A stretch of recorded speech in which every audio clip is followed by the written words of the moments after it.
Hi,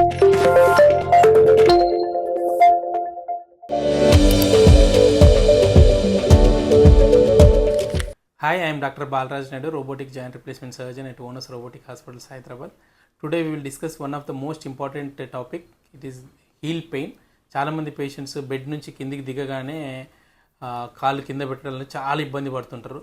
and అక్కడ నుంచి బాత్రూమ్కి వెళ్ళి రావడానికి కూడా చాలా ఇబ్బంది పడుతుంది. దాన్ని హీల్ పెయిన్ అంటారు. హీల్ పెయిన్ రావడానికి ఈ ఏరియాలో చూసినట్టయితే మీరు కంప్లీట్గా జాయింట్లో పెయిన్ ఉంటుంది. పేషెంట్ అడుగు తీసి అడగడానికి చాలా కష్టంగా ఉంటుంది. దీనికి మెయిన్ కారణము యాంకిల్లో 3 బర్సా ఉంటాయి. ఒకటి సబ్క్యూటేనియస్ క్యాల్కేనియల్ బర్స్ అంటారు, ఒకటి రెట్రో క్యాల్కేనియల్ బర్స్ అంటారు, మూడోది యాంకిల్ బర్సా అంటారు. ఈ 3 బర్సాలు ఏంటంటే మనకు అప్ టు సర్టెన్ వరకు లోడ్ తీసుకుంటాయి. అంటే అప్ టు మేల్స్ అయితే అరౌండ్ 178 సెంటీమీటర్స్ ఐడియల్ వెయిట్ అయితే -100 అంటే 78 కేజీస్ వరకు ఉండాలి. ఫీమేల్స్ అరౌండ్ 58 to 62 ఉండాలి. అంటే హైట్ ప్రకారంగా మేము వెయిట్ డిసైడ్ చేస్తాం.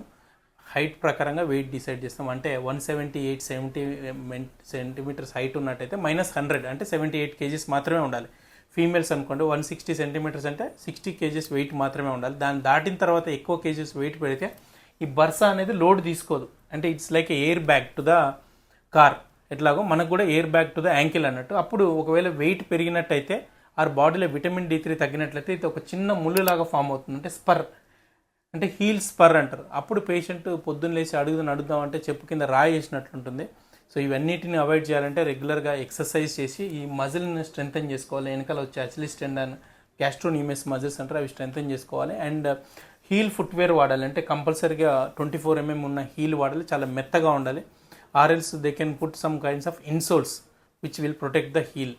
So thank you for watching my channel.